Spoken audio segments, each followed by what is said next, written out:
All right, so this should be a review from anatomy and physiology. This is just the anatomy of the heart.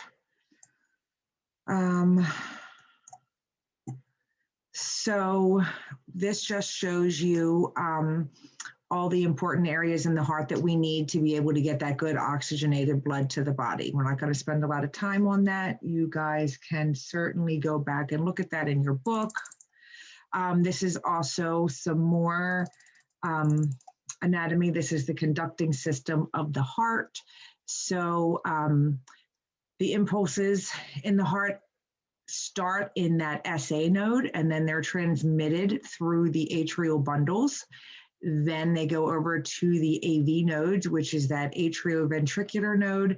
From there, they're going to go down to the bundle of His, and then the bundle branches by the way of the Purkinje fibers. And then from there, it's going to go on through the ventricles.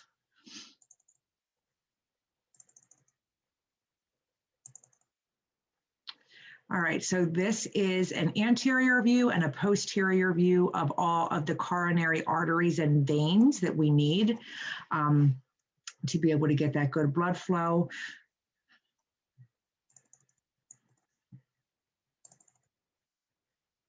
All right, so this is the blood flow through the systemic and pulmonary vascular circuits.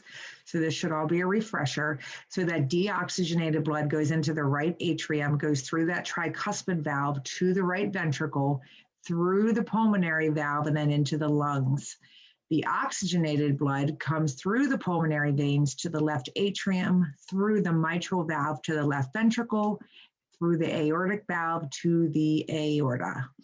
So just a refresher, diastole, that is the period of rest where our heart is not beating.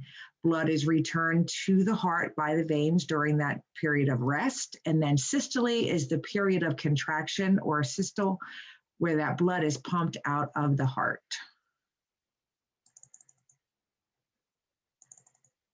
So what are some things that could affect our cardiac rate or our rhythm?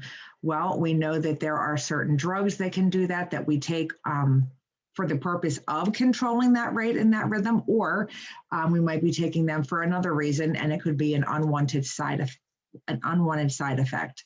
Acidosis is another reason. When we have decreased oxygen levels, if we don't have enough oxygen-rich blood in the body, that's going to affect our cardiac rate or our rhythm. Any change in our electrolytes is also going to affect our heart, especially our potassiums and our calciums. And then the buildup of waste products. So when our kidneys aren't functioning and things like that, that's also going to affect our rate or rhythm. So the type of arrhythmias that we have, we're not going to spend a whole lot of time on these. I'm just putting them out there for you. We'll talk more about these in Concepts 1. So you have sinus arrhythmias, you have supraventricular arrhythmias, you have atrioventricular blocks, and then ventricular arrhythmias. Then we have supraventricular arrhythmias. Those are your premature atrial contractions, your paroxysmal atrial tachycardia, your A-flutter, and your AFib. All right. So another determinant of how our blood pressure is in our body is a system called the renin-angiotensin-aldosterone system. You guys are going to know all about this next semester in Concepts 1. We're briefly just going to talk about it tonight, but we will go in depth with this system next semester. This system is activated when it recognizes a decreased blood flow to the kidneys. When that happens, those juxtaglomerular cells that we've been talking about for a couple weeks that are near the afferent arterioles in the kidney, they start releasing an enzyme called renin. Renin is then transported to the liver. Once it gets to the liver, it converts what we call angiotensinogen, which is made in the liver, to angiotensin 1. Angiotensin 1 then travels to the lungs, where it is converted by an enzyme called angiotensin converting enzyme. that will turn it into angiotensin 2. Once it becomes angiotensin 2, it travels through the body and reacts with those angiotensin 2 receptors that are located on our blood vessels to cause a vasoconstriction. This increases blood pressure and should increase blood flow to our kidneys, thus decreasing the release of renin. So like angiotensin 2, it causes the release of aldosterone from the adrenal cortex. When the aldosterone is released, it causes retention by sodium and water because water follows sodium. And then it releases that antidiuretic hormone to retain water, which increases our blood volume and our blood flow to the kidney. So this system works constantly. Whenever there's a change that alters the flow to the kidney or the blood volume or pressure changes. So if you're hemorrhaging and you're losing blood, if you have any kidney issues, this system helps maintain the blood pressure. So you can read more about that in your book. All right, so we are going to talk about drugs that affect blood pressure. So the contraction of the left ventricle, which sends blood surging into that aorta, is going to create a pressure that will continue to force that blood that's coming out into all the branches of the aorta. This pressure, when it comes out up against those arterial walls, is greatest during that systole cycle. Like we said, when the heart is contracting, it falls to its lowest level during diastole. So diastole, the heart is at rest. This is why we get so concerned over when patients have elevated blood pressure and that diastolic number is so high, because that is when the heart is at rest, okay? Measurement of both the systolic and the diastolic pressure is going to indicate both the pumping pressure of that ventricle and just the overall generalized pressure in the veins. And it is the pressure that the ventricle has to overcome to be able to get that blood out of the heart.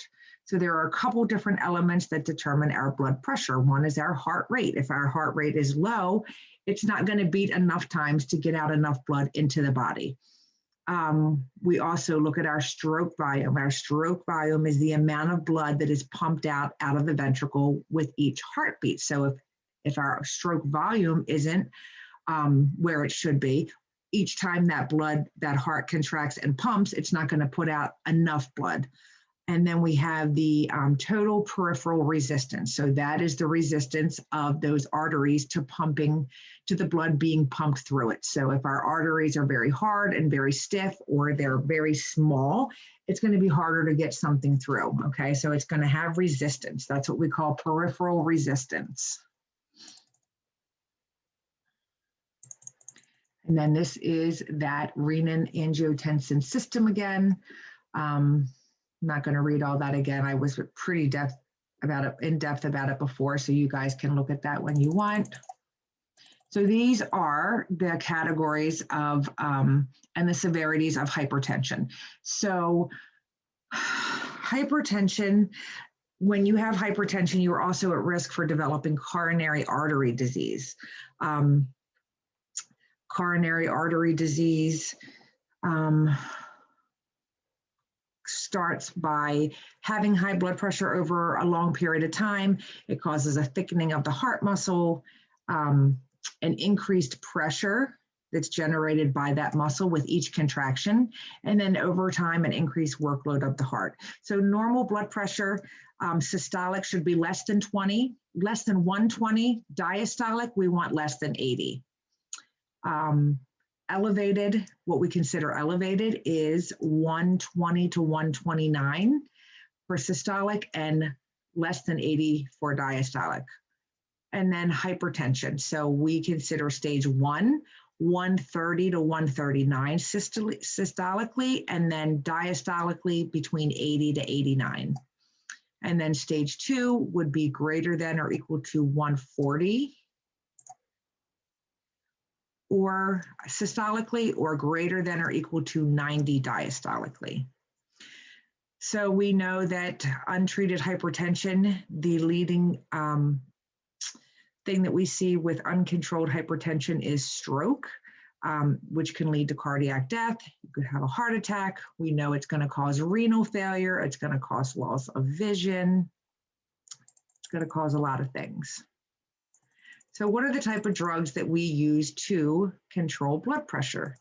We use a couple different ones. So we use diuretics, chlorothiazide or diuryl or hydrochlorothiazide or hydrodiuryl. So this is usually what we start with. In the primary care setting, when you go to your doctor, they try and give you a diuretic first. So diuretics we usually give diuretics to people who have CHF or a lot of edema because we want to pull fluid off of them. Well, essentially, it's the same thing with blood pressure. If we can pull volume off of them, their circulating volume will be less. Their circulating volume is less, your blood pressure is going to be less. So we always start with diuretics. We can do beta blockers. We're going to talk more about those. We can do angiotensin II receptor blockers. We call them ARBs. I have a couple of the most common ones that we use listed there. We can use ACE inhibitors. And I have the most common ones listed there. We're going to talk about those, and then also our calcium channel blockers.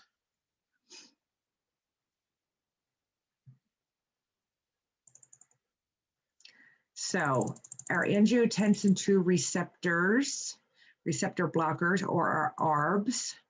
So the one we're going to talk about is losartan or Cozar.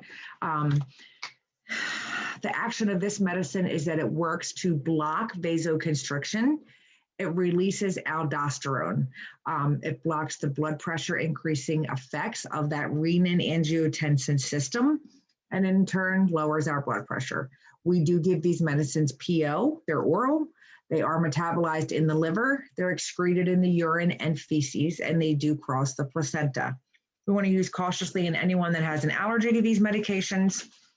Obviously, caution with people who have liver or kidney issues because we said they're metabolized in the liver and the kidneys.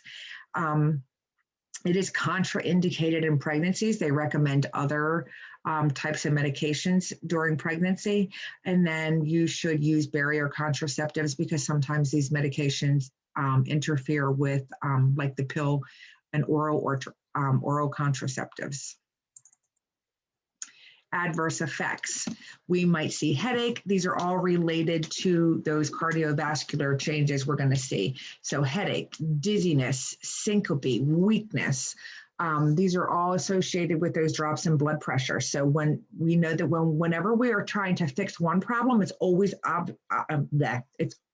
an option for us to go too far because we don't know how it's going to affect people. And then we cause the opposite problem. So we might have a patient that has high blood pressure. We give them blood pressure medicine, and then they have hypotension. So if you have hypotension, these are the things you're going to see: headache, dizziness, syncope, and weakness. So you want to do a lot of education with your patients. You want to tell them that they should be checking their blood pressure at home at least 3 to 4 times a week. And then when they get up in the morning, they should rise very slowly because that's when they're going to see that hypotension.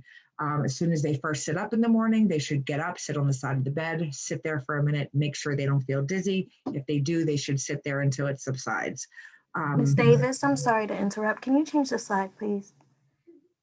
Yes.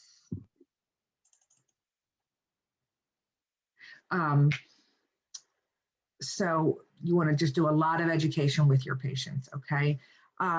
With this medication, you might see that your patients develop a cough or a fever. This is an important slide. You guys need to know this. So with the losartan or the Cozar, we do see a lot of people have to discontinue this because they develop a fever or a cough. So that is something that you want to educate your patients about. You know, you want to tell them about the hypotension, all those symptoms, but then you also want to tell them if you have one set of a cough or any type of a fever, give our office a call. You might have to change medications. GI complaints, might have diarrhea, abdominal pain, nausea, dry mouth. Some people say tooth pain. Upper respiratory tract infections, that cough that we were talking about, maybe a rash, dry skin, or alopecia. Drug-to-drug interactions, you can have a decrease in antihypertensive effects if you combine this medicine with ketoconazole, fluconazole, or diltiazem. So you just would want to be careful of that.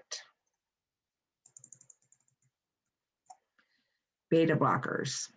These are your medicines that end in LOL. So beta blockers make you laugh out loud. That's how we can remember them.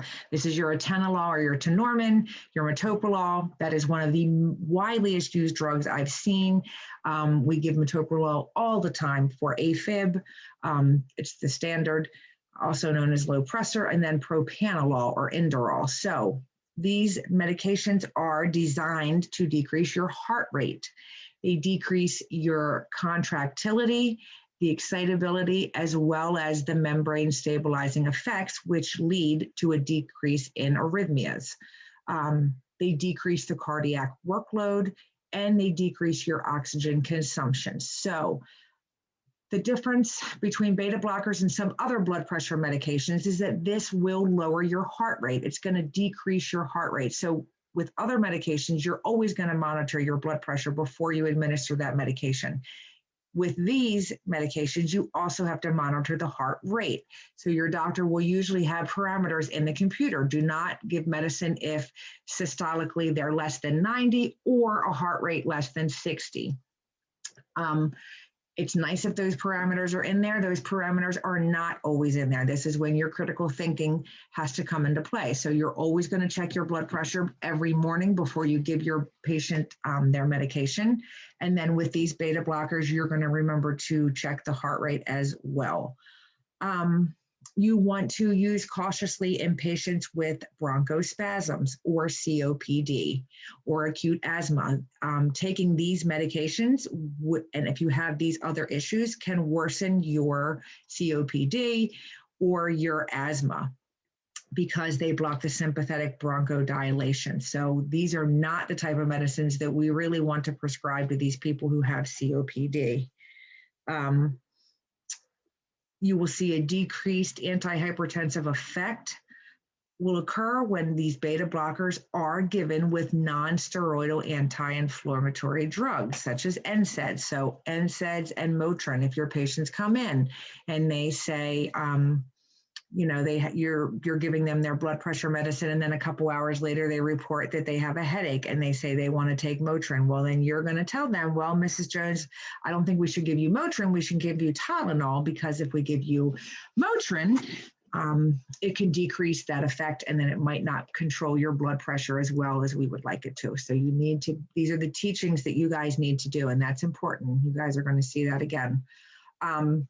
When these drugs are given with insulin or other anti-diabetic agents, we talked about this when we talked about blood glucose, there is a potential for a change in blood glucose levels. What you'll see is that the patients will not display those normal signs and symptoms of hypoglycemia or hyperglycemia. So you're not going to see the increased urination. You're not going to see the shakes or the loss of consciousness when they have hypoglycemia. It masks those symptoms. So you need to be careful. So these are our calcium channel blockers. Calcium channel blockers relax the muscle contraction or other autonomic blockers. In result, they decrease blood pressure, they decrease the cardiac workload, so how hard that heart has to work, and the myocardial oxygen consumption. These medications are your diltiazems, your nifedipine, your verapamil, and your amlodipine. The actions of this medication, they inhibit the movement of all those calcium ions across that membrane of the cardiac and arterial muscle cells. They depress the impulse and lead to a slower conduction, which decreases that contractility, increases the dilation of the arteries, and lowers the blood pressure. It is the treatment. Calcium channel blockers are the gold standard treatment of essential hypertension in the extended release form. So these medications they all come in the extended release form. This is important information. You guys are going to see this again. So when we say extended release, that means that these are not medicines that you are breaking in half or you are crushing, because they're going to get that extended release all at one time if you were to crush them or cut them in half. You want to, these medications, you give them at the time that they're ordered, and then they have an extended effect throughout the day. So instead of them just working for 3 or 4 hours and maybe having to take another pill in the afternoon, they're going to get this long lasting relief throughout a series of hours throughout the day.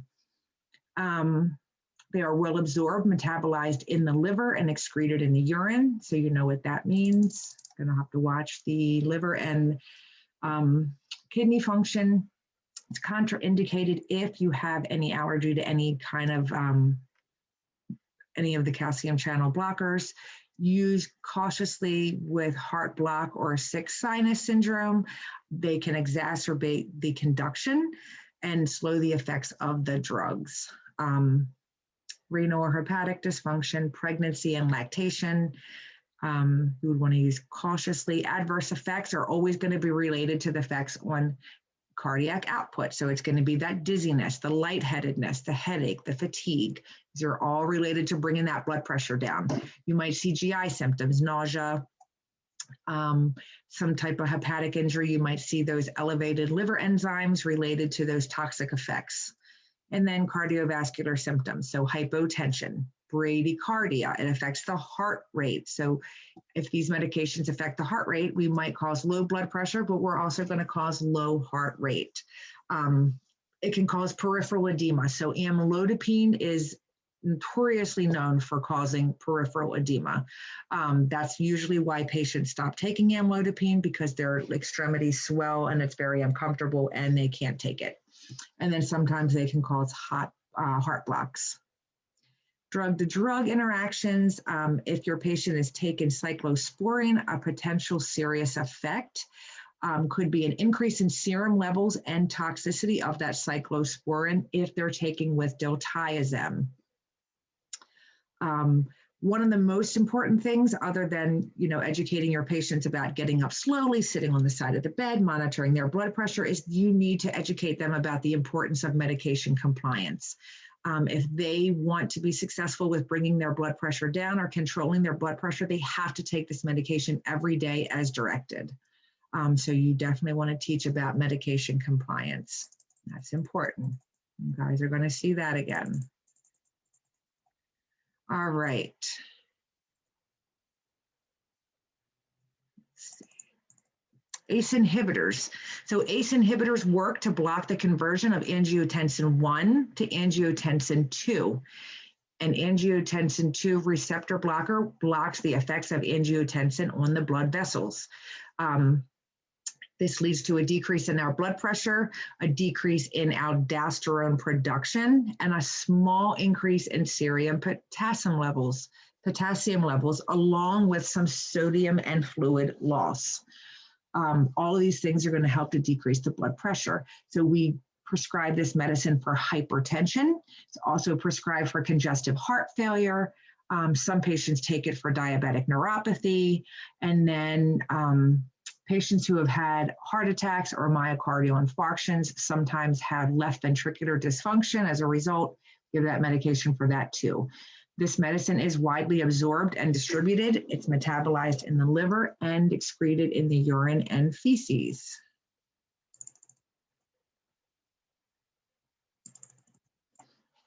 It is contraindicated if you have an allergy or impaired renal function.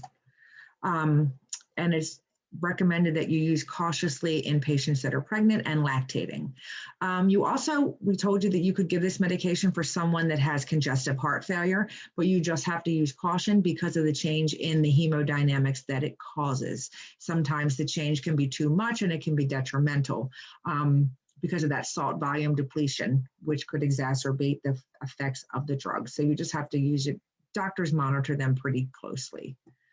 Those adverse effects you're going to see are going to be related to the effects of vasodilation. So it's going to be that headache, dizziness, all those signs of low blood pressure or that blood pressure coming down. You might have some GI irritation, some renal issues, and a non-productive cough.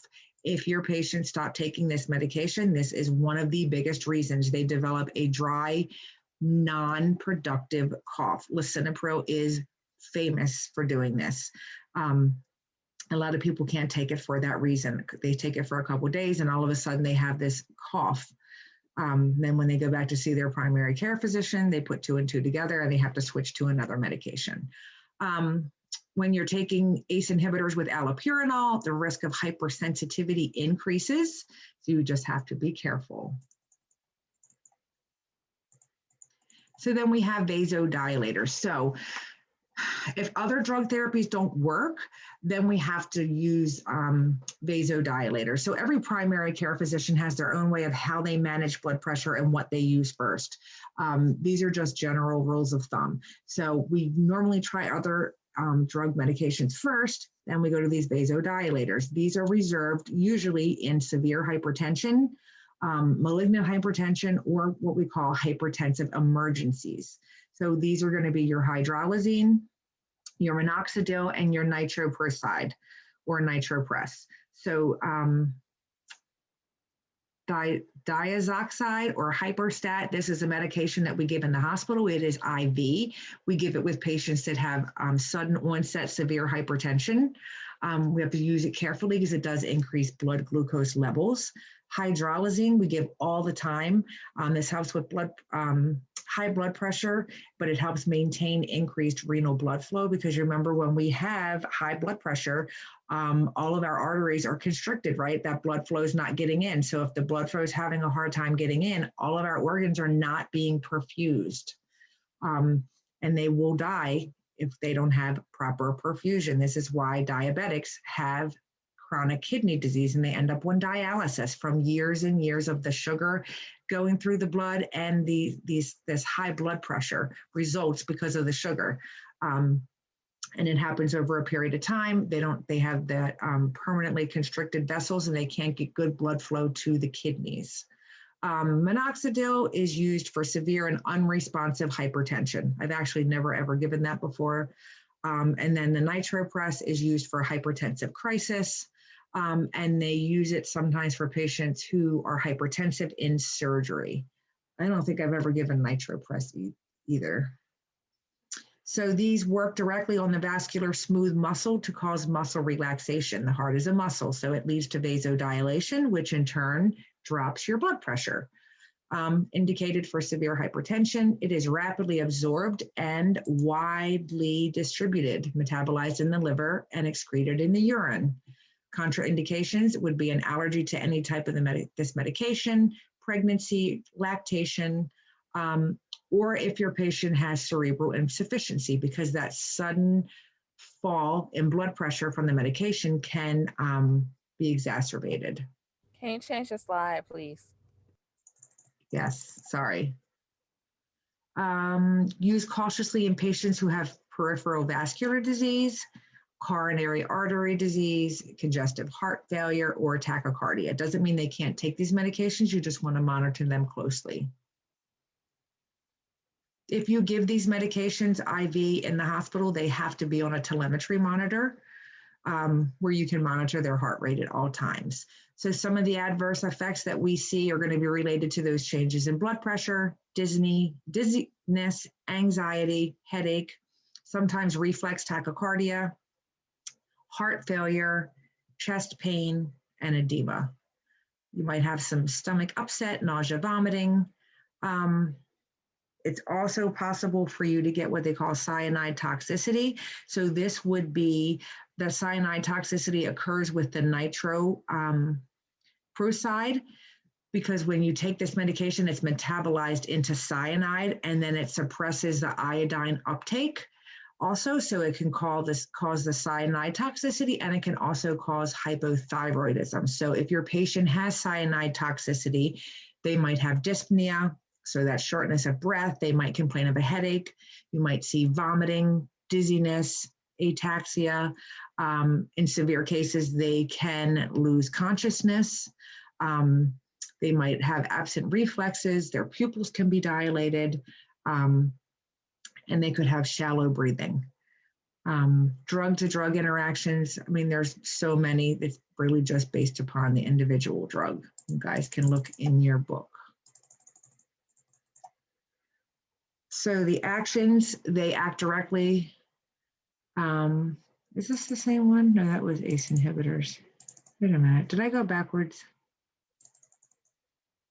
I did. I think you're actually a slide behind.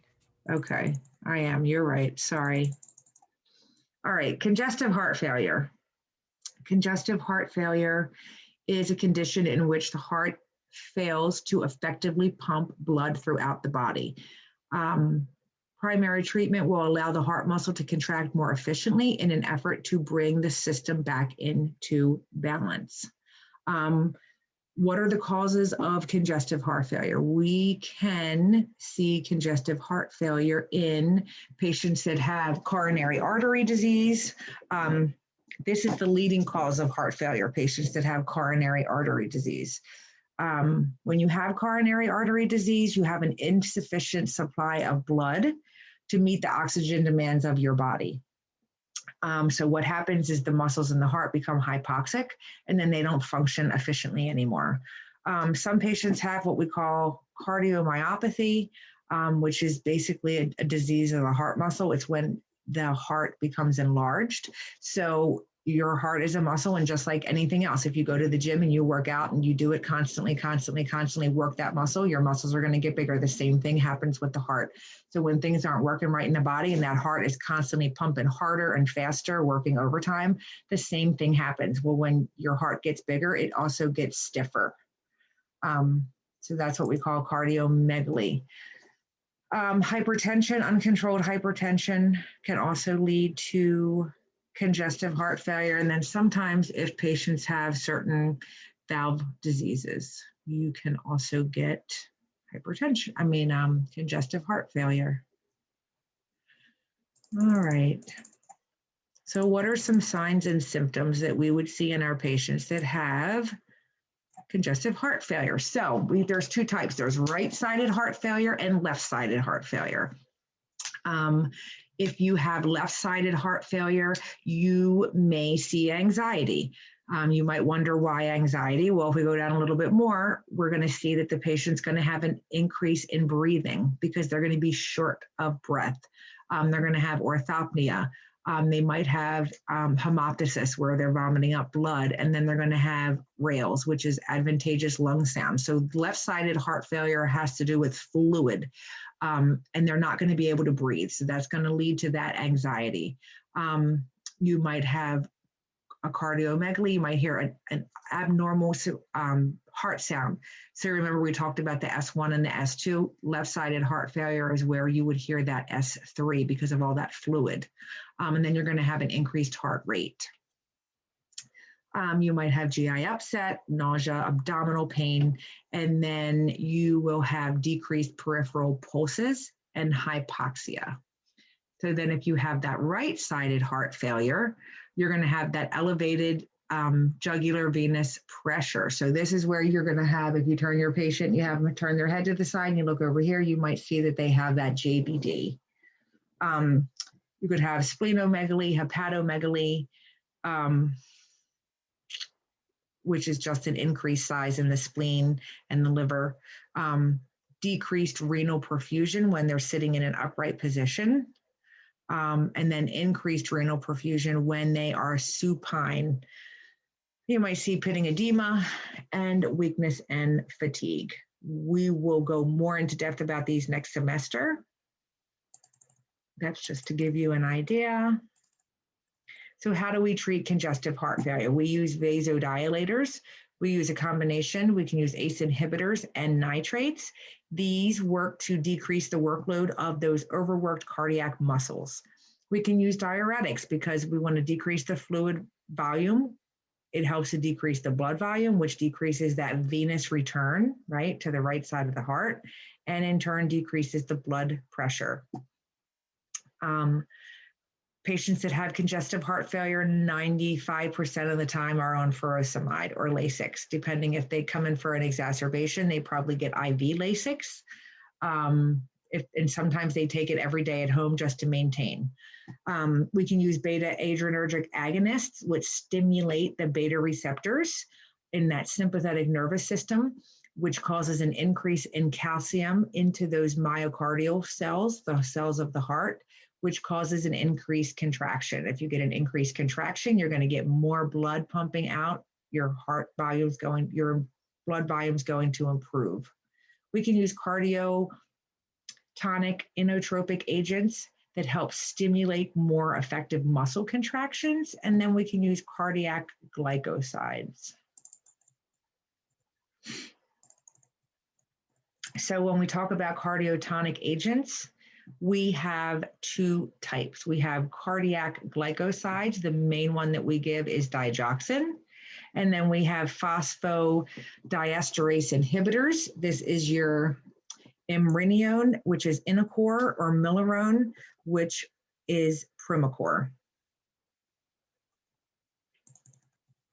So digoxin, you guys need to know about digoxin. Digoxin increases the force of the myocardial contraction. It is a positive inotropic effect. If you're increasing the myocardial contraction, you are going to increase your cardiac output and your renal perfusion because you're getting more blood flow to your kidneys. This is going to have a diuretic effect, which is going to increase your urine output and decrease your blood volume while decreasing that renin release and activation of the renin-angiotensin-aldosterone system. You're going to have a slowed heart rate, which is slowing of the rate of the cellular repolarization. And then we're going to have decreased conduction velocity through that AV node. So what does digoxin do? It increases that intracellular calcium, gets more calcium into that heart cell during that depolarization phase, and increases our cardiac output. We use this for heart failure. We use it for AFib, aflutter, and paroxysmal tachycardia. We give this oral and parentally, depending upon the severity of the case. It has a very rapid onset of action, and it is absorbed rapidly in the body. It is primarily excreted unchanged in the urine, which means you can develop toxic levels. If someone has a toxic level of digoxin, we call it digtox. We want to use this medication cautiously in patients that have allergies to this medicine. If you have VTAC or VFib, you would not want to use this medication. They're not really rhythms. We want to use cautiously in heart block. I do see patients that have heart blocks and renal insufficiency take these medications. It all just boils down to whether the benefit outweighs the risk, and it's always up to the doctor to decide. Use cautiously in patients that have electrolyte disorders. Some of the effects we're going to see are all those headaches related to that change in the cardiovascular system. So headache, weakness, drowsiness, maybe some vision changes, GI upset. You could have an arrhythmia if you slow the heart too much. And then we said you could have that digtox. So you would see anorexia, they would have nausea, vomiting, malaise, they might be depressed, and they are going to have irregular heart rhythms. So if they have digtox, there is an antidote for it, which is digoxin immunofab is what they call it. So usually they have this on hand at the hospital. If a patient is ordered digoxin, this is also sitting on their MAR, their medication administration record, in the PRN section in case you have to give it. When you are giving this medication as a nurse, you're going to want to count that apical pulse for 1 minute, not 15 seconds times 4, not 30 times 2, but 1 whole minute. And you need to count that apical pulse before you administer this drug. Big teaching.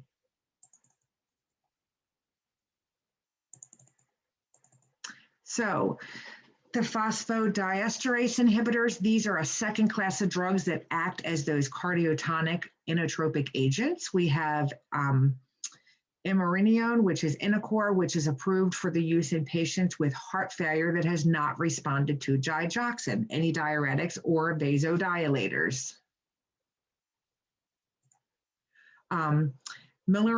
Milorone is Primacor, and it is used in short-term management of heart failure in patients who are receiving digoxin and diuretics, but maybe they have an exacerbation. So this is what we would give them. Again, up to the physicians. It's his decision ultimately what they prescribe. So how do they work? They block the enzyme phosphodiesterase, which leads to an increase in myocardial cell cyclic adenosine monophosphate. When that happens, you're going to see an increase in calcium levels into the cell. When that calcium gets into the heart cells, it's going to cause a stronger contraction and a prolonged response to that sympathetic stimulation, which is going to increase how hard that heart contracts so that you get more blood out. And then it's also going to relax that vascular smooth muscle. Indications, we said that. It is widely distributed after injection, and it's metabolized in the liver and excreted in the urine. Contraindications for this medicine: if you have an allergy, if you have severe aortic or pulmonary disease, if you've had a heart attack, if you have fluid volume deficit, or if you have any ventricular arrhythmias. Again, they might be prescribed with these cases. They just have to be monitored by a doctor. Use cautiously in the elderly, and then patients who are pregnant. We know the elderly population go through a lot of cardio changes as they get older, so we have to use cautiously with them. Adverse effects: we might see arrhythmias. We might see hypotension, nausea and vomiting, thrombocytopenia, pericarditis, pleuritis. You might see fever. Patients might say they're having chest pain related to those arrhythmias, and then it could cause burning at the injection site. And then the drug-to-drug interactions, well, there's a lot of them, so it really just depends on the medication. Next, we're going to talk about anti-rhythmic medications. Types of cardiac arrhythmias. We have tachycardia, which is a faster than normal heart rate. We usually consider it tachycardia when it's above 100. Then we have bradycardia, which is the opposite. It's a slower than normal heart rate, usually less than 60 beats per minute. But remember, we said athletic people sometimes can be between 50 and 60, and that can be normal for them. It doesn't mean that there's anything wrong. That might be their normal heart rate. Somebody does not have their phone, you guys have to mute because it's too distracting. Who's not muted? Ryan. Okay. I didn't. Okay. Premature atrial ventricular contractions. These are caused by some type of ectopic focus in that atria that stimulates a response in the atrium earlier than it should be. Then we have premature ventricular contractions. These occur in the ventricles. Again, an ectopic focus that stimulates an early contraction. Then we have a flutter, which is a single ectopic focus that generates a very regular and fast atrial depolarization. So you really don't get that nice, rhythm that you see like on an EKG. It's just kind of like a whole bunch of little bumps. And then you have atrial fibrillation, which is many ectopic foci firing very uncoordinated throughout the atria. So patients that have AFib are at a high risk of developing blood clots, and they usually have to be on a blood thinner because they're not ever getting a good solid beat. It's all over the place. So they're never getting that good supply of blood to go through the whole body. Then we have ventricular fibrillation. This is when the ventricles are not able to contract in a coordinated fashion. You're not getting any blood being pumped to the body or the brain. And this is an emergency if you ever see this on your patient. Let's see, what will cause cardiac arrhythmias? We see them all the time in patients that have electrolyte imbalances. So if your patients have low sodium, or if they have high potassium or low potassium, your patients are automatically going to go on a cardiac monitor, because any kind of crazy change in your potassium can cause a fatal arrhythmia. So electrolyte issues, anytime you have decreased oxygen to the body, any kind of structural damage to the heart. Sometimes if you have acidosis and those waste products start to build up in the body, that will cause it. And then sometimes it's caused by certain medications. And we'll talk more about that next semester. So what are the medications that we give for arrhythmias? We give adenosine. So adenosine is given in an emergency situation. So if patients have high tachycardia that we can't stop, like in the 180s, 170s, 180s, we will hook them up to an EKG machine. They have to be hooked up to an EKG machine. You pull up this medication. We usually put a stopcock on their IV pump. I know you guys have seen that when we were doing enteral feedings. It's the same thing. We put it on the end of our IV tubing. We hook one end of the IV tube, one end of the stopcock with a flush, a 10 cc flush, and we hook the other stopcock with the adenosine. Once we get a good rhythm on the EKG, the doctor tells us when to administer it. We administer the adenosine, and then very quickly after, we go ahead and push that flush right behind it. It actually causes their heart to stop beating for a second and kind of reset. So you want to make sure you're telling your patients that that's going to happen, because if not, they usually freak out and they're like, oh my God, what just happened? And then of course we give digoxin. So digoxin is going to slow that calcium from leaving the cell, which is going to slow the conduction and the heart rate. So next we're going to talk about anti-anginal medications. So we see angina with coronary artery disease. So what happens with coronary artery disease is that the lumens of the blood vessels, like in that picture, become very narrow. When they become narrow, the blood is no longer able to just flow freely to these muscles, or it's constricted and they have a hard time getting through because of that pressure.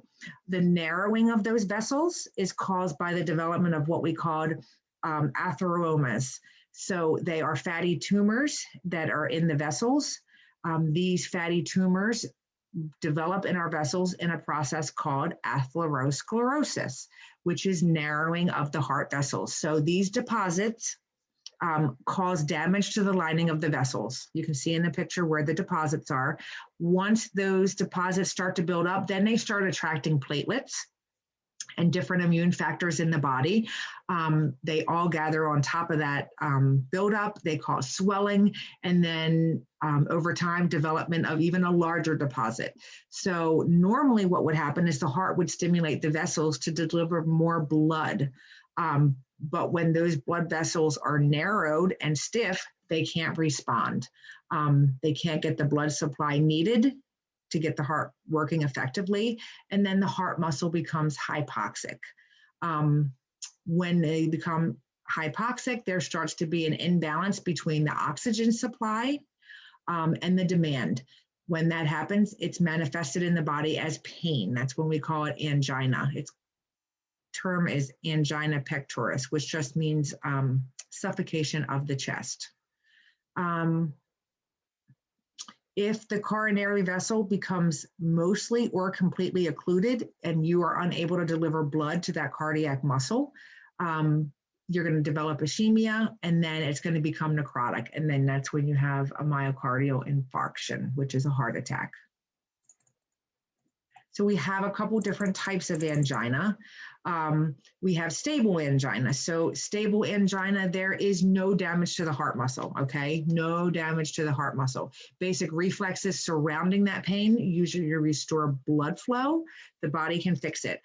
In response to this thing, when you feel this pain, the patient just stops whatever they're doing. They wait for the pain to go away, and it usually does, and they go about their day.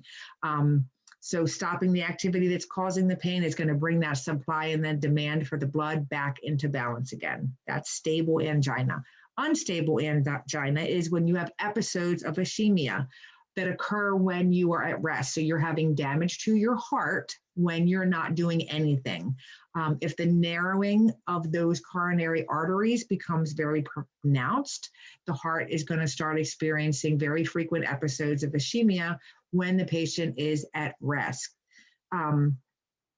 Although no damage to the heart muscles occur, this patient is at increased risk for a complete blockage of blood supply to the heart, when then they're going to have a heart attack or myocardial infarction. Then we have Prinzmental's angina. This is actually caused by a spasm of the blood vessels, not just by that vessel narrowing. So this might be something that you see in the absence of coronary artery disease. This type of person has angina at rest. Usually it happens at the same time every day. And then you see it with a change in their ECG. So when they go to the doctors and they have an EKG, you're going to see changes. So the actions of the anti-anginal drugs, we give them to improve blood flow to the heart by dilating those blood vessels. We increase the supply of oxygen. We improve blood delivery to the heart muscle by decreasing the workload of the heart. And we decrease the demand for oxygen. So the types of anti-anginal drugs that we give nitrates, we give beta adrenergic blockers, and calcium channel blockers. So nitrates, they work on that smooth muscle. They cause relaxation, and then they help to depress that muscle tone. They prevent and treat angina. They are absorbed very well in the body, metabolized in the liver, excreted in the urine, so you know what that means, right? In patients that have a severe anemia, you want to use cautiously. If they have any head trauma or cerebral hemorrhage, you want to be careful because you are increasing the workload of the heart. It's going to pump out more blood. You don't necessarily want that if you're having a cerebral hemorrhage or if you have severe anemia, so you have to be careful. We know it's excreted in the urine, metabolized in the liver, so you're going to use cautiously with renal disease. And then obviously any patient that has hypotension or hypovolemia, things that are going to limit your cardiac output because we're directly affecting that with this medication. So you just want to be careful. Let's see, beta blockers. All right, so beta blockers, they block that beta adrenergic receptors located in the heart and the kidneys. This in turn decreases that effect that we see on the CNS, on the tissues, which decreases the cardiac output and the release of renin. We use this to treat stable angina and hypertension. It prevents reinfarctions in patients who have had heart attacks, and we also use it to treat stable CHF. Metoprolol is also used to treat blood pressure and AFib and A-flutter. So beta blockers are used for a lot of different things. They're absorbed in the GI tract. They undergo hepatic metabolism, and they're excreted in the urine. Contraindications in bradycardia, heart block, asthma, or COPD. Remember, we just said a couple slides back that it's going to interfere with that bronchodilation. So we don't want to use in patients that have asthma or COPD. And you want to use cautiously in patients who are pregnant or lactating.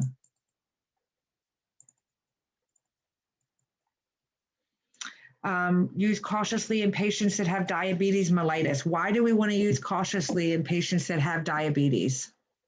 Ryan.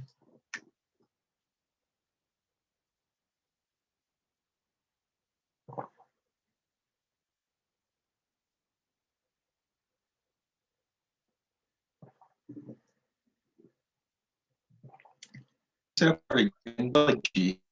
my name diabetes.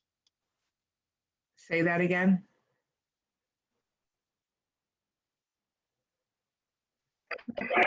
All I heard was diabetes.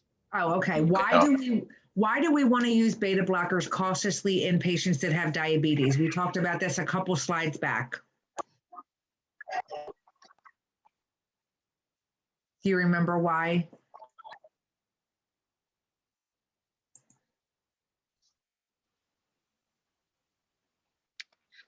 I really, you're like going in and out for me. I think his computer's freezing up. I can't hear what he's saying. Say it again, Ryan.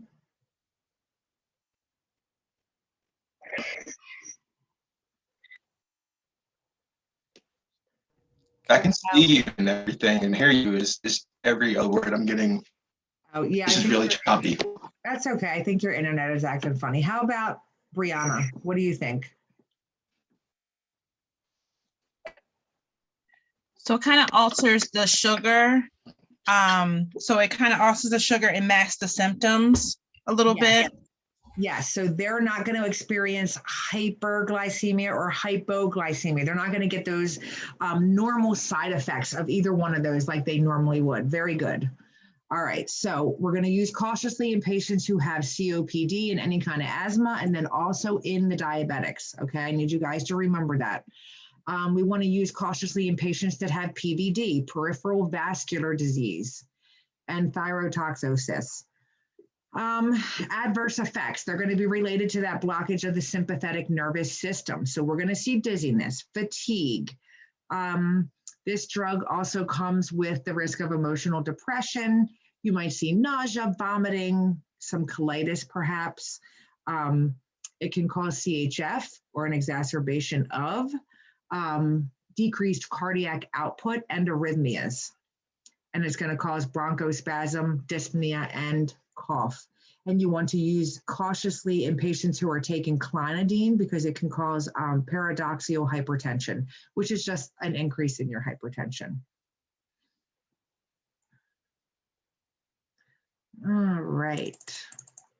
We can also give nitrates. So nitrates act on that smooth muscle to cause relaxation and help depress the muscle tone. We use it to prevent and treat attacks of angina.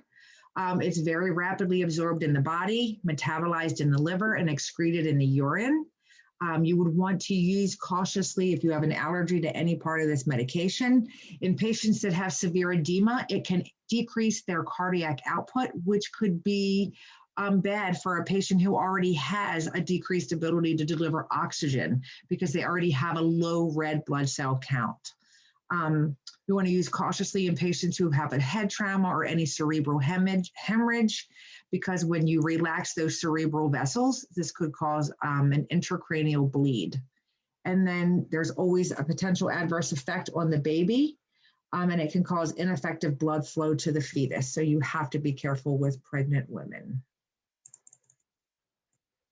We want to use cautiously in patients who have hepatic or renal disease, and then any of those issues where they have a limit in their cardiac output. So hypotension, hypovolemia, you have to use cautiously. Adverse effects are going to be that the reaction to that vasodilation and then that decreased blood flow, all those effects on the CNS, that central nervous system. So headache, dizziness, weakness, GI system, nausea and vomiting, cardiovascular, we can cause hypotension. You might see flushing or pallor and increased perspiration related to that hypotension. Drug-to-drug interactions, any ergo derivatives can cause hypertension and decreased anginal effects. And then if you have a patient that's taking heparin, it can also cause a decreased therapeutic effect of that heparin. So if they are taking heparin and any kind of a nitrate and it decreases the therapeutic effect of the heparin, what could they be at risk for developing?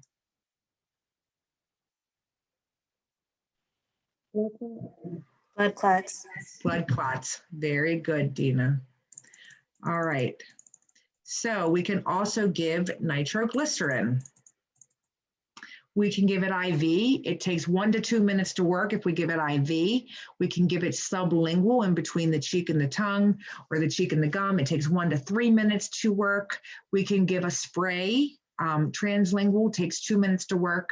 We can give a transmucosal tablet, which takes about 1 to 2 minutes to work.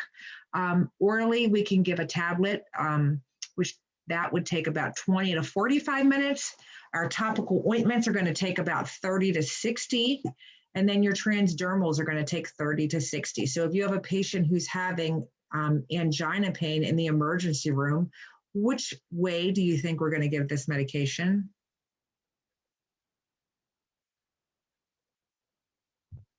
IV.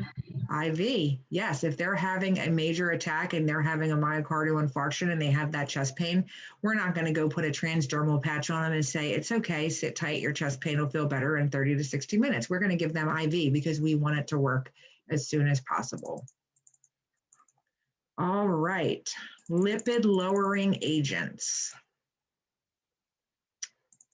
So how do lipid lowering agents work? Well, they lower your serum lower your serum levels of cholesterol and lipids, and they help to prevent coronary artery disease. So we're going to talk a little bit about coronary artery disease. So we talked a little bit earlier about coronary artery disease. It is the progressive growth of those plaques or them atheromas in those coronary arteries that build up and it can cause a stroke or a heart attack.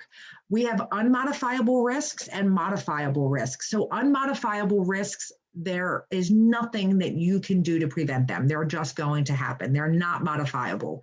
So this would be your genetic predisposition. So coronary artery disease is more likely to occur in people who have a family history of this disease, particularly if these relatives are younger than the age of 55.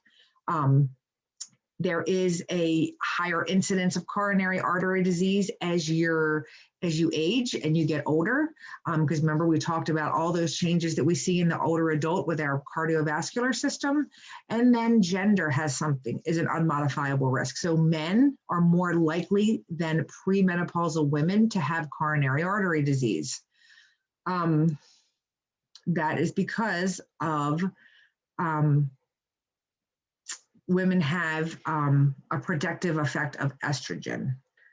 That's why when women are postmenopausal, they are at a higher risk of developing coronary artery disease because they have that decrease in estrogen. Our modifiable risks, things we can do to stop the development of coronary artery disease. We can treat our gout.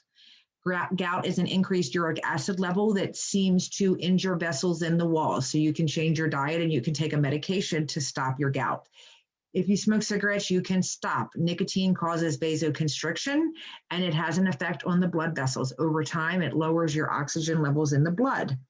Living a sedentary lifestyle, exercise increases the levels of chemicals in our body that seem to protect the coronary arteries.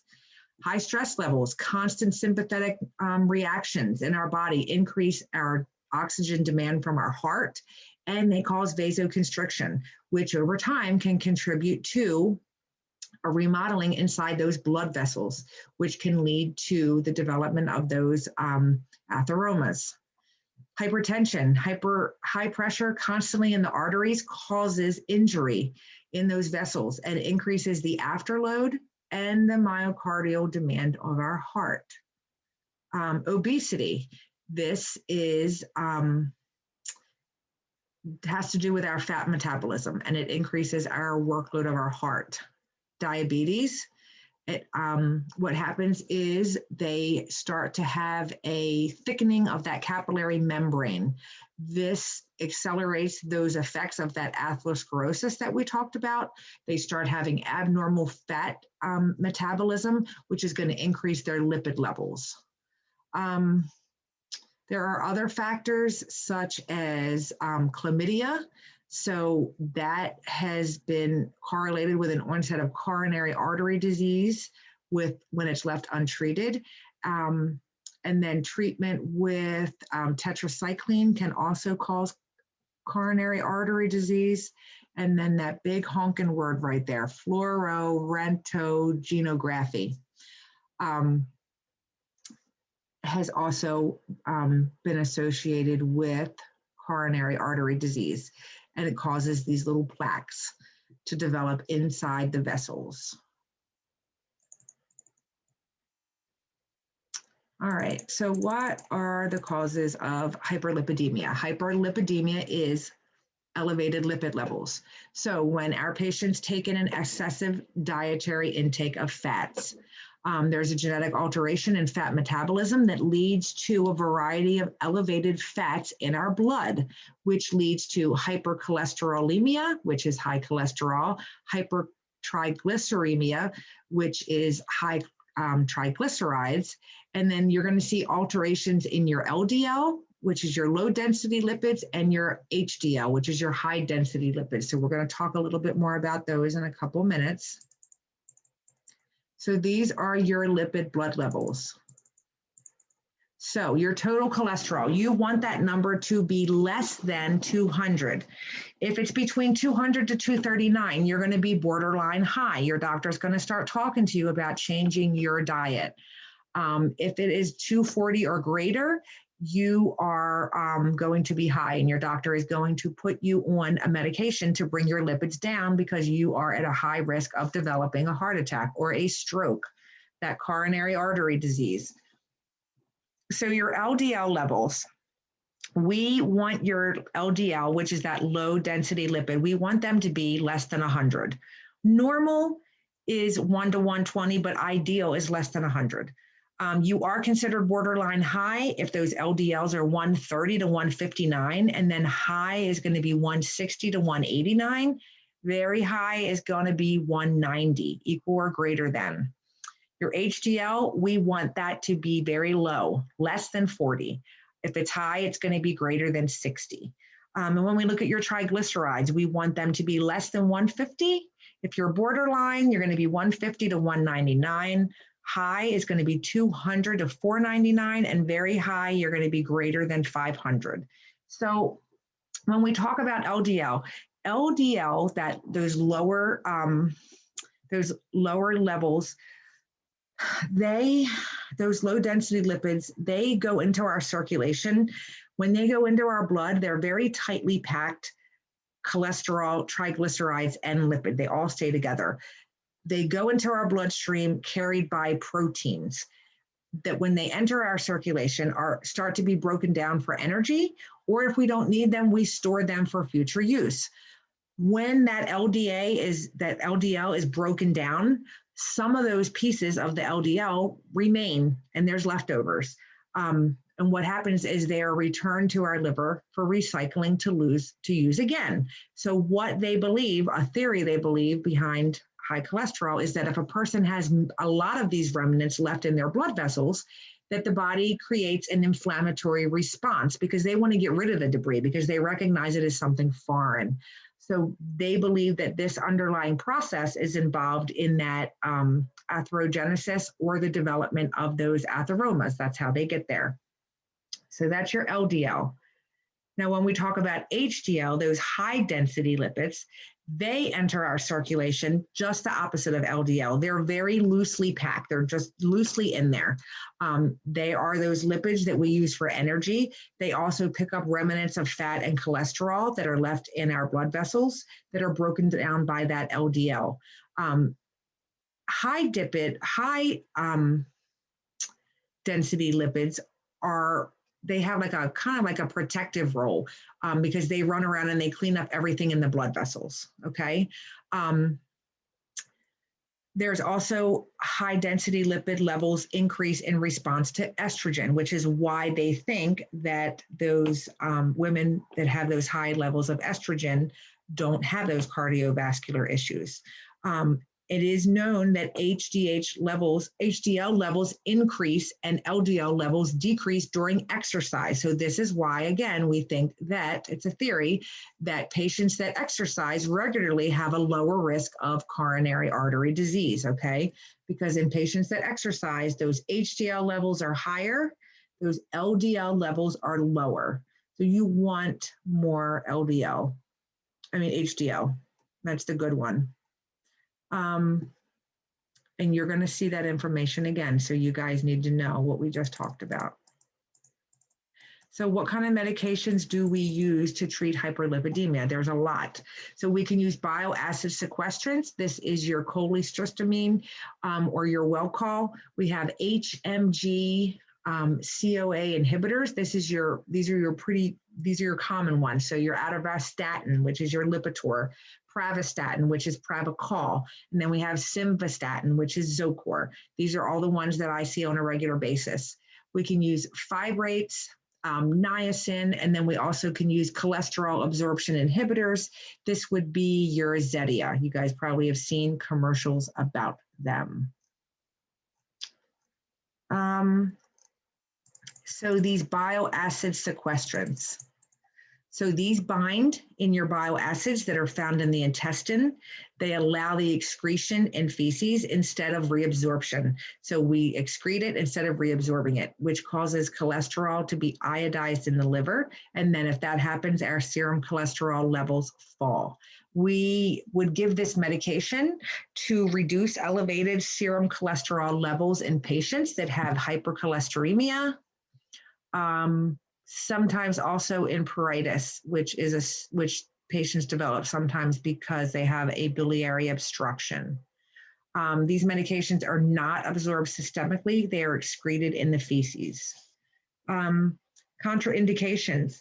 If you have an allergy to any part of this medication, if you have a complete biliary obstruction, you would not want to use this medication because it can prevent bile from being secreted into the intestine. You need bile. If you have abnormal intestinal function, it could aggravate the presence of, it could be aggravated when you take this medication. And then if you take when you're pregnant, it can cause a decrease in the absorptions of fat and fat-soluble vitamins, which is known to have a detrimental effect on the little baby or neonate. So some adverse side effects that we can see: headache, fatigue and drowsiness, GI irritation, nausea, maybe some constipation, increased bleeding times. So if you have a patient who is on Coumadin or something like that, or heparin, those two medicines are not going to work well together. It leads to a decreased absorption of vitamin K and a decreased production of clotting factors. If you have a vitamin A or an E deficiency, it can cause decreased absorption of these fat-soluble vitamins. So you would want to be careful with those. So drug-to-drug interactions, again, the malabsorption of those fat-soluble vitamins, and then you might see a decrease or a delay in the absorption of thiazide diuretics that we use for heart failure, digoxin, which we just talked about, warfarin, which we give as it's a blood thinner for our patients so that they don't develop a blood clot, certain thyroid hormones, and then corticosteroids. Then we have the HMG CoA inhibitors. These inhibit HMG/CoA, which is an enzyme in our body, which if you inhibit that, it will cause a decrease in serum cholesterol levels. It will lower your low density lipids and your triglycerides, and it also increases your HDL levels. These medications are usually prescribed in with the use of some type of change in your diet. So we're not just going to give this to somebody who's really non-compliant and who doesn't want to do anything. We're going to give this to the patient who is also exercising, trying to change their diet to kind of help them along. Let's see. It is absorbed in the GI tract. It does undergo that first pass metabolism in the liver. So you remember, they're probably not going to get all of that medication into their system. It's excreted in the urine and the feces. You would want to use cautiously if they have an active liver disease or a history of alcoholic liver disease. Because why? They're metabolized in the liver. And then again, the potential effects on the baby. So use cautiously in women who are pregnant or lactating. You would also want to use cautiously in patients who have impaired endocrine function. You might see some GI symptoms, gas, abdominal pain, cramps, nausea, vomiting, maybe constipation. Those CNS effects, headache, dizziness, blurred vision, insomnia, fatigue, liver failure, and then rhabdomyolysis. So usually if these patients stop taking this medication, it's because they have rhabdomyolysis. This is the biggest side effect that we see. Rhabdomyolysis is comes when there's a breakdown of muscles with waste products. The body starts burning muscle for energy, and then all the breakdown builds up in the kidneys and it injures the glomerulus, and then it causes acute renal failure. So your patients will complain of severe muscle pain all throughout their body. And when they pee, it's going to look like Coca-Cola. It looks just like soda. So this is one of the #1 reasons why they stop taking it. We see this all the time during the summer when people go out and they ride bikes in the heat, they do things, they're not hydrated. Sometimes they have rhabdomyolysis as well, and we see that in them. There is a risk of developing rhabdomyolysis if you're taking this medication with erythromycin, a cyclosporin, gemfibrozil, or a niacin. So you have to be careful if you're using those medications. We could also see increased serum levels of this medication and toxicity with digoxin and the use of warfarin. We're going to see increased estrogen levels if we take this medication. This would not be good for some patients that have breast cancer that is estrogen related, so they wouldn't want to take this medication. And then we'll see increased serum levels of this medication and possible toxicity if they take this medicine with grapefruit juice.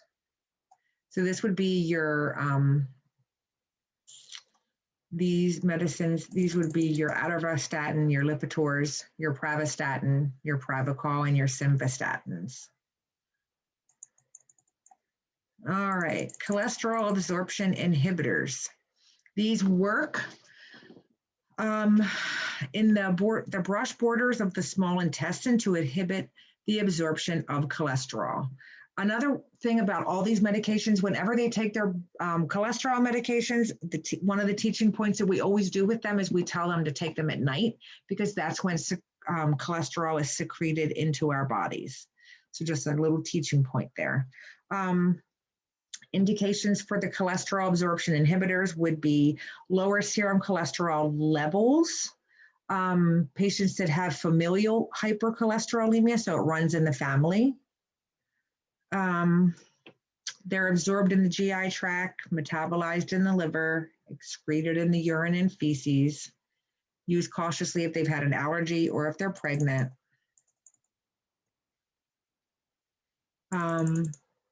Use cautious in those elderly patients or if they have any liver disease. Some adverse side effects might be abdominal pain and diarrhea, headache, dizziness, fatigue, upper respiratory infection. We didn't see this with any of the other medications, so this is just to this medication, maybe some back pain, muscle aches and pain.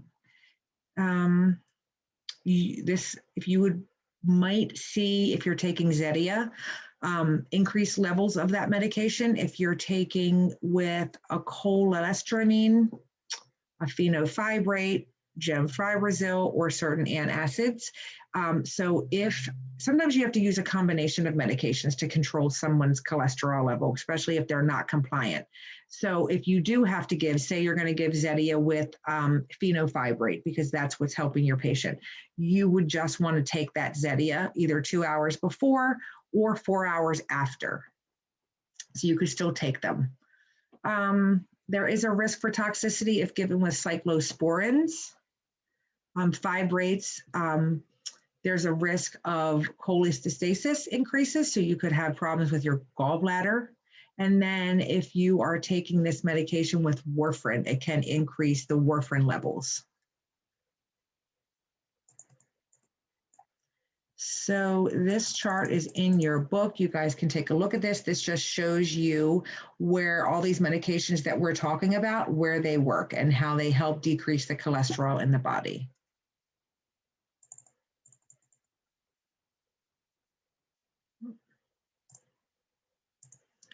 All right, so we also have niacin, which is vitamin B3. It inhibits the release of free fatty acid in our body from that adipose tissue.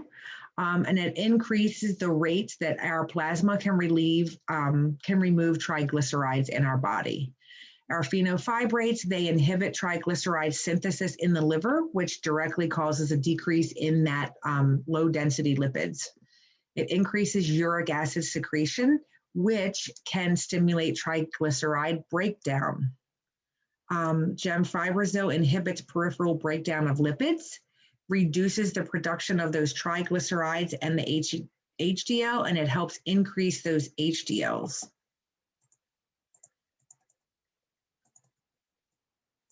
All right, drugs that affect blood coagulation.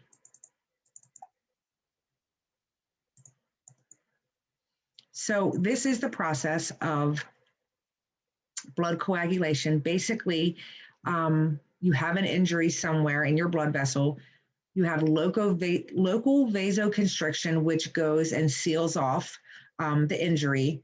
Once that happens, you have platelet aggregation, which comes to that site of injury. It forms a platelet plug. You have something that's called the Hagman factor, which is activated. Once that's activated, it starts an intrinsic pathway, which converts prothrombin to thrombin, which helps seal off that injury. And then there is another extrinsic pathway, which clots the blood that has leaked out of the vascular system. You can read more about that in your book. It goes into a lot of detail. So the types of blood disorders we're going to talk about are thromboembolic disorder, which is a condition that can predispose a person to the formation of a clot or an emboli. So certain medical conditions can cause a thrombi as a result of decreased blood flow or through total occlusion of the blood vessel. So it could just be a partial decrease in blood flow, or it could totally occlude your vessel altogether. Usually you will see signs and symptoms in your patient of hypoxia. You might see anoxia, even necrosis in those areas that are affected by that lack of blood flow. When this happens, little pieces of that thrombus that develop, we call an emboli. Emboli can break off and travel through our cardiovascular system. They can become lodged somewhere in another tiny vessel, plugging it up. It can go to our lungs and cause a pulmonary embolism, and a person can die. Then we have hemorrhagic disorders, which is where we have excess bleeding.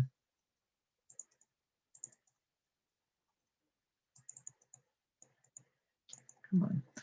So we have a couple different types of anticoagulants. So we have anticoagulants, which are your warfarin, also known as Coumadin. They help to interfere with the clotting cascade and thrombin formation. We have antiplatelets.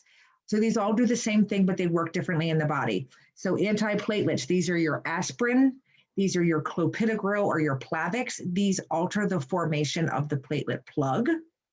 Then we have thrombolytic drugs, which help break down the thrombus that has been formed by stimulating the plasmin system.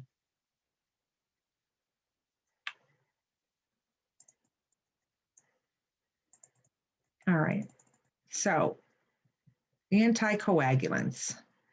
So we have Pradaxa, Xarelto, or Eliquis.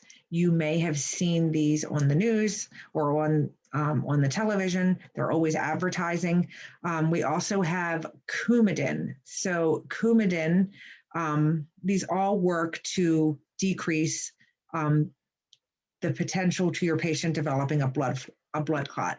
There is a big difference between Pradaxa, Xarelto, and Eliquis, and then Coumadin. So if a patient is, first of all, Coumadin has been around for a very, very long time. It's tried and true, years and years and years. It's very effective.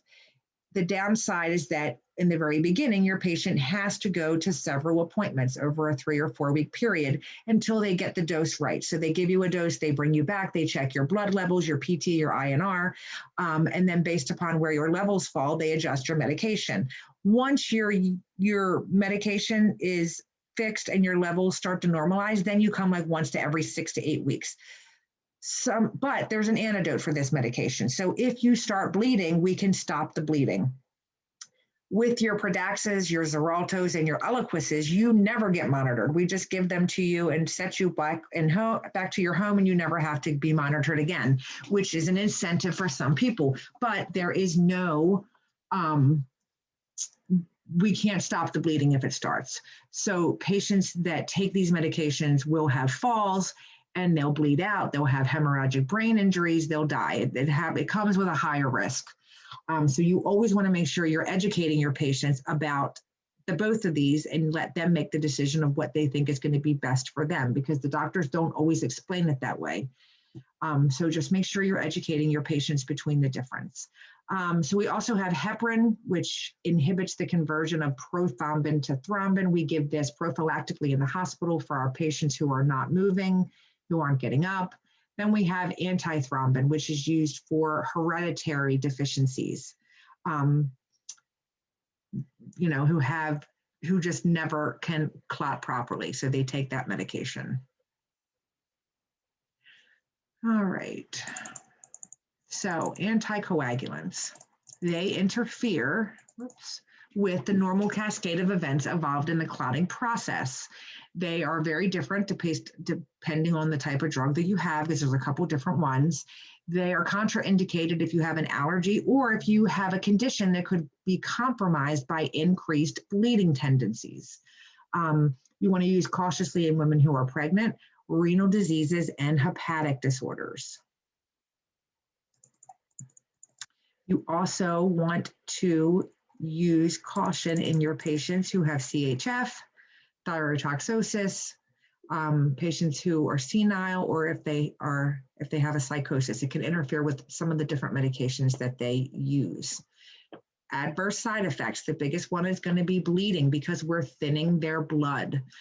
So you want to think about this when you're taking care of these patients in the hospital. So if they're taking these and they're going to go have a procedure, you need to make sure that the doctor has stopped these medications, because you don't want to administer these medications in the morning if you know they're going for a procedure in the afternoon. That's that nursing critical thinking again. The doctors don't always just continue it. You kind of have to look for it and make sure that it has happened. Sometimes you'll have GI upset. It can cause hepatic dysfunction. Alopecia in some people, dermatitis, which is just a skin redness issue. Sometimes it causes bone marrow suppression and prolonged and painful erection because of the blood flow.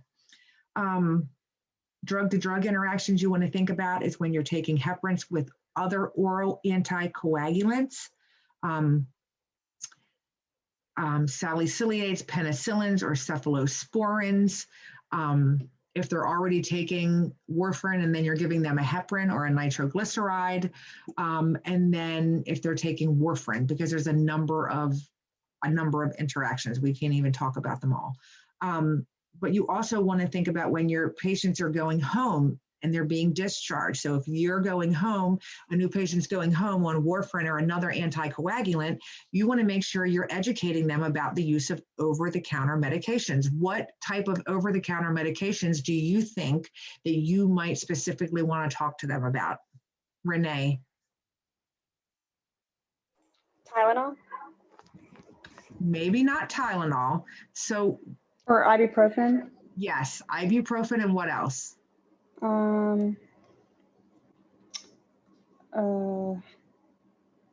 don't know. Okay, so why do you think, that's okay, good job. Why do you think ibuprofen? Because you have increased risk for bleeding, you would give somebody Tylenol, so not, but with ibuprofen, you have increased risk Yes. of bleeding. And then Yes, because NSAIDs will increase your risk of bleeding. They're blood thinners, and so is aspirin. So you want to educate your patients that if they have a headache or a fever or, you know, any kind of thing that they're going to take for an analgesic, you do not want them to take any type of NSAID or aspirin, okay? And I want you guys to know that because you're probably going to see that again somewhere on an exam. So you guys need to know that. Low molecular weight heparin. So we give this in the hospital prophylactically. Sometimes we give it to patients after they've had surgery. They go home on it and they give it to themselves over a period of 30 days because you're at risk for developing a blood clot after certain surgeries. So these work by inhibiting thrombus and clot formation. So they do not decrease your blood clot. So if you already have a blood clot, these medications do not decrease the blood clot. They prohibit the formation of a blood clot, okay? They do not dissolve clots. They do not prevent your blood from clotting.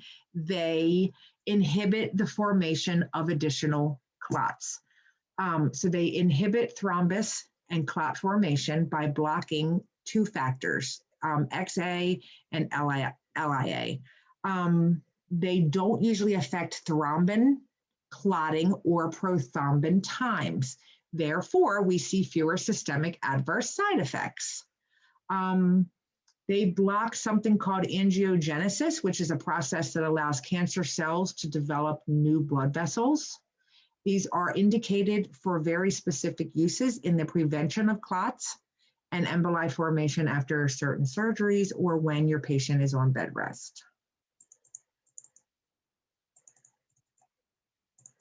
Antiplatelets. These inhibit platelet adhesion and aggregation by blocking those receptor sites on the platelet membrane. One drug in particular, anagrelide, blocks the production of platelets in the bone marrow. So indications, we would give these to patients who are at a recurrent risk of developing a TIA, which is a trans-ischemic attack. Trans-ischemic attacks are similar to strokes. They're like baby strokes. They don't usually cause any long-term side effects or residuals, but they are precursors to strokes. They reduce death in the risk of death and make myocardial infarctions, heart attacks, non-fatal. They give them prophylactically to prevent myocardial infarctions. Sometimes they're used for anti-inflammatory reasons. They can be analgesic reasons and antipyretic effects. So these are your aspirins, your NSAIDs, things like that. So pharmacokinetics, as well as other prescription medications too. So they're well absorbed and bound to plasma proteins in our body. They're metabolized in our liver, excreted in our urine. You don't want to give this medication to patients who are pregnant or lactating. Oops. You want to use cautiously in patients who have a bleeding disorder or any recent surgeries or a closed head injury, because this is going to thin out your blood, which can cause more blood to go to these other areas and an increase of longer risk of bleeding. So when you're taking care of these patients also in the hospital that are on any of these blood thinning medications, when you're taking out their IVs, you want to be careful when you take them out. You're going to want to hold pressure for a couple minutes because they're going to be at risk for bleeding. I remember a couple years ago, I was taking care of a man who was on, I don't know what he was taking. I think it was warfarin. And I took out an IV in his arm and it just started like that pressure of his blood. He had such good veins. It actually pushed the catheter out as I was pulling it. And it literally was a stream of blood squirting across the room. It was the most bizarre thing I ever saw. And I had to hold pressure for almost 12 minutes to get him to finally stop bleeding. So you just want to be aware that there is an increased risk of bleeding.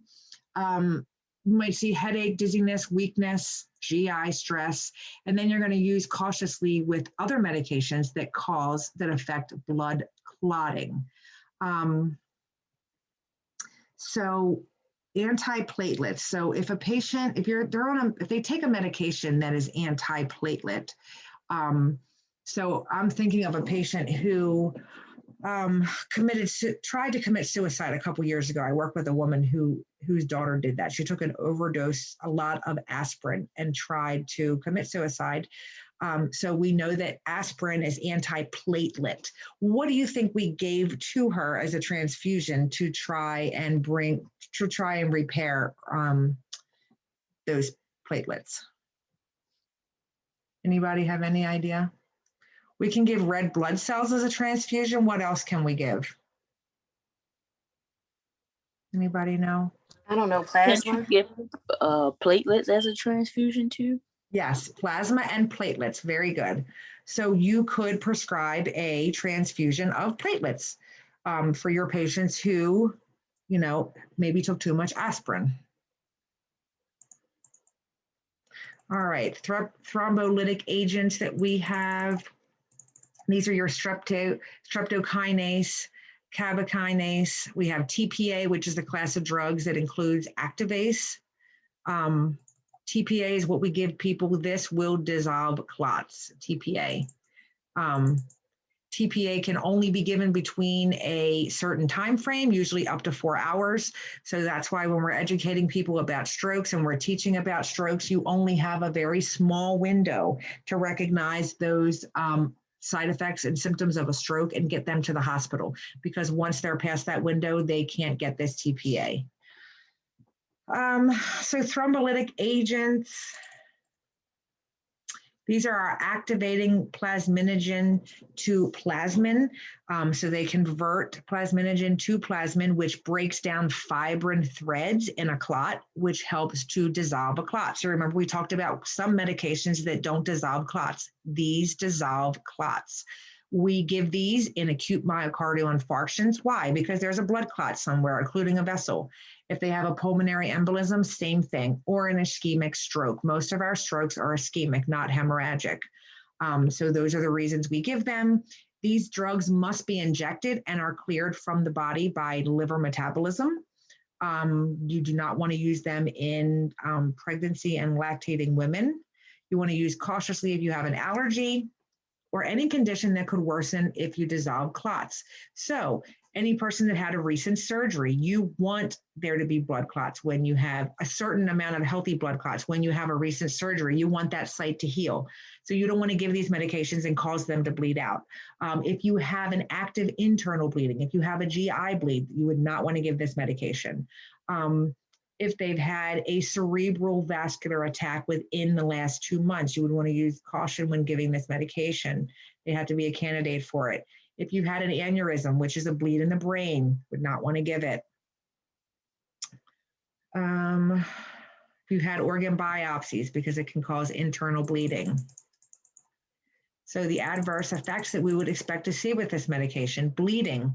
Whenever we have a risk of bleeding, we have a risk of messing with our circulating blood volume. So depending which way it goes, we could see cardiac arrhythmias. We could see hypotension. We could see a hypersensitivity. We would see rash, flushing, maybe some bronchospasm, maybe even an anaphylactic reaction. And then interactions between drugs, well, we would have interactions with those anticoagulants and those antiplatelets that all thin the blood. So we have certain bleeding disorders that are treated with clotting factors. We have hemophilia, which is a genetic issue. It's a lack of clotting factors that leaves our patients at risk for bleeding with any type of injury, excessive bleeding. Liver disease, our clotting factors and our proteins needed for clotting are not produced. And then bone marrow disorders, where our platelets are not formed in a sufficient quantity to be effective. So anti-hemophilic drugs. These replace our clotting factors that are either genetically missing on their own, or if they're low, in a particular type of hemophilia. There's a couple different types. We would give this to prevent blood loss or injury or surgery to treat bleeding disorders. It replaces normal clotting factors and they're processed by the body. Contraindications would be if you had an allergy, in certain factors in the presence of liver disease, because you might see an aggravation of these disorders lactation because there's an effect on the baby or the fetus could be adverse. So you would want to use cautiously in pregnancy. There would be involved risks associated with the use of certain blood products. So you could get hepatitis, AIDS, HIV. You might see headache, flushing, fever, chills, lethargy. These could be signs of a blood transfusion reaction. You might have nausea and vomiting, stinging, itching, or burning at the site of the infection. We have systemic and hemostatic agents that we can use. These stop the natural plasminogen clot dissolving mechanism that occurs in our body by blocking the activation or directly inhibiting plasma. We give this to prevent or treat excess bleeding in hyperfibrinolytic states. There's a lot of different drugs, so pharmacokinetics is different in each drug. Contraindications would be an allergy. If your patient has acute DIC, which is disseminated intravascular coagulation, that is when you have abnormal, aggressive formation of thrombin and fibrin in the circulating blood, and you start having blood clots everywhere because this can cause tissue necrosis.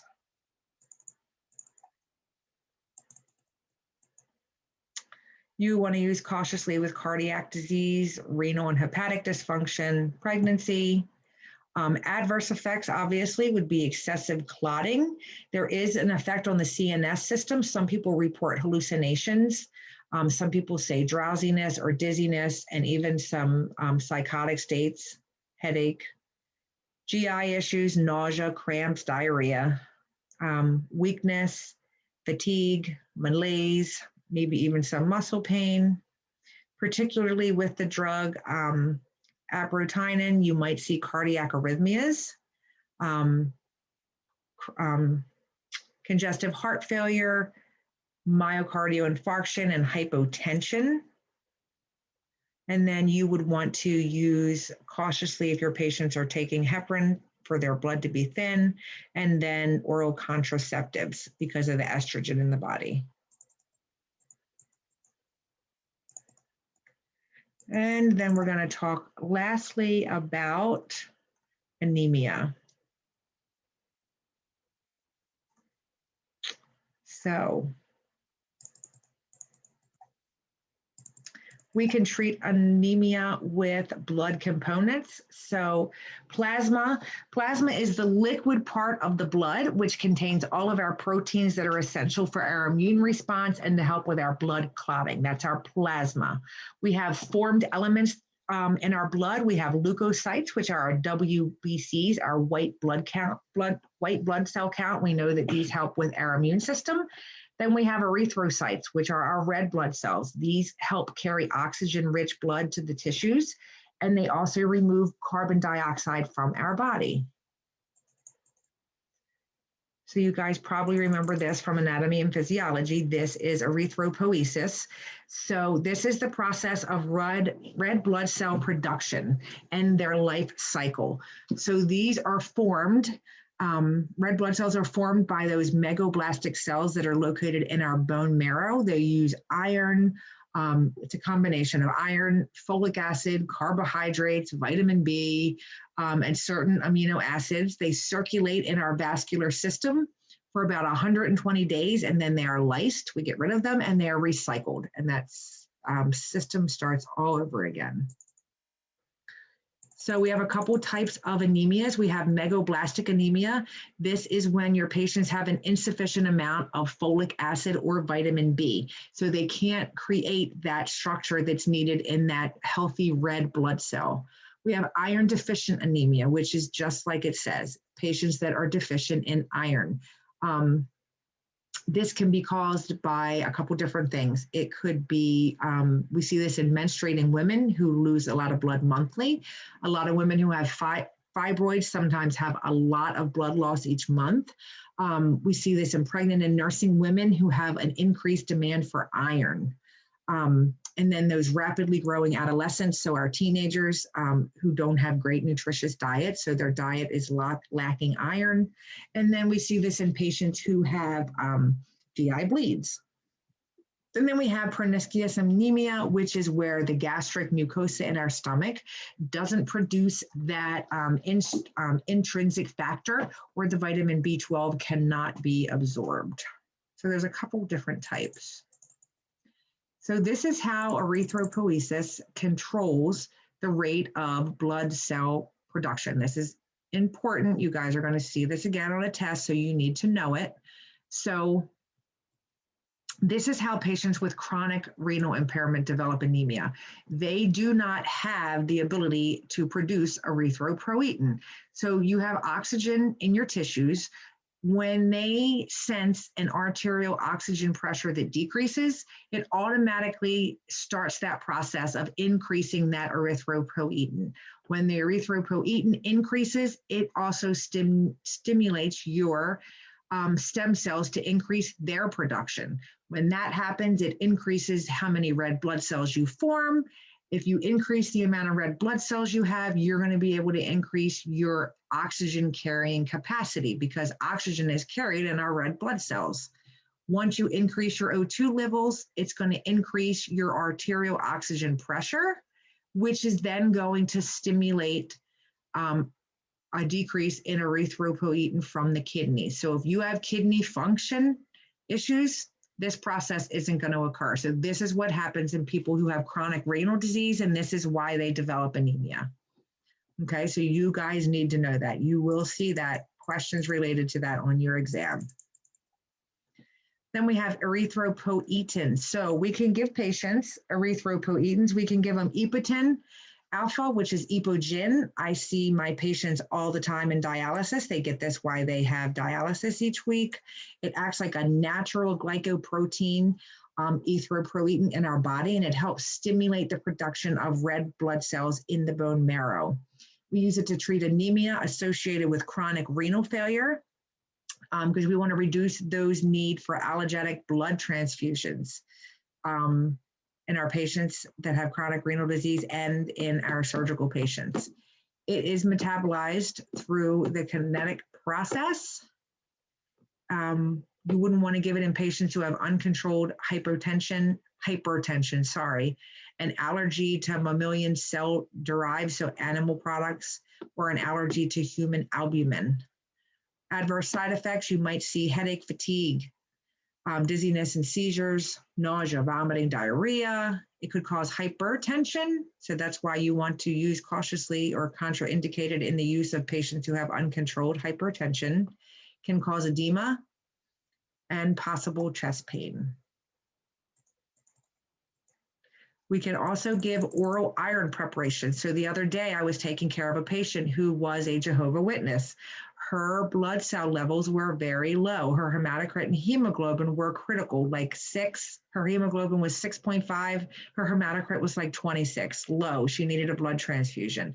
Patients who are Jehovah's Witnesses usually do not take blood transfusions. So you have to help increase that volume and replace that in other ways. So we can give iron preparation. So I gave her multiple iron that day and the next day. So this helps elevate our serum iron concentration. We use this to treat iron deficiency anemia. And sometimes we use it in therapy with patients receiving Epoetin. It's absorbed in the small intestines. It's transported in the blood that's bound to transferrin. Small amounts are lost in our sweat and our urine, the sloughing of our skin and our mucosal cell, and the sloughing of our intestinal cells, but very small amounts. These iron preparations do not last long, so usually pharmacy will not send them to you. They will send you a message that says, let me know when you're ready for this. As soon as you're ready for it, and ready means you have to be waiting at the, at your machine for that medication to be delivered, and you have to take it as soon as you get it and give it, because it has a very short life.